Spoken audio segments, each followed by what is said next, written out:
যুক্তরাষ্ট্র president Donald ট্রাম্পের মধ্যস্থতায় ভারত এবং পাকিস্তানের মধ্যে যুদ্ধবিরতি ঘোষণার পর ইন্ডিয়ান প্রিমিয়ার লিগ আইপিএল এর বাকি অংশ দ্রুত মাঠে ফেরানোর তোড়জোড় শুরু করেছে ভারতীয় ক্রিকেট বোর্ড। সব ঠিকঠাক থাকলে আগামী কিছুদিনের মধ্যেই টুর্নামেন্ট শুরু হওয়ার কথা। তবে এই পরিস্থিতিতে টুর্নামেন্ট স্থগিত হওয়ার পর আতঙ্কিত হয়ে যে বিদেশি খেলোয়াড়রা ভারত ছেড়েছিলেন তাদের অনেকেই ফিরতে চাইছেন না। অস্ট্রেলিয়ার গণমাধ্যমের দাবি, অস্ট্রেলিয়ান ক্রিকেটাররা বিশেষ করে এবছর আইপিএল খেলতে আর ভারতে যেতে আগ্রহী নন। তারা আইপিএল কে বয়কট করেছে।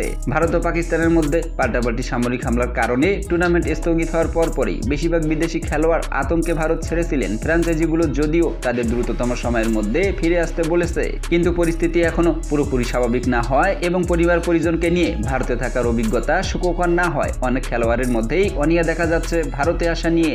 অস্ট্রেলিয়ান ক্রিকেটারদের বেশিরভাগই এবার পরিবারকে সঙ্গে নিয়ে আইপিএল খেলতে গিয়েছিলেন। দুই চিরপ্রতিদ্বন্দ্বী দেশের একের পর এক মিসাইল এবং ড্রোন হামলার খবরে তাদের পরিবারের সদস্যরা বেশিরভাগই আতঙ্কিত হয়ে পড়েছিলেন। তাই দ্রুততম ফ্লাইটে তারা ভারত ত্যাগ করেন এবং বয়কট করে ফেলেন আইপিএল কে।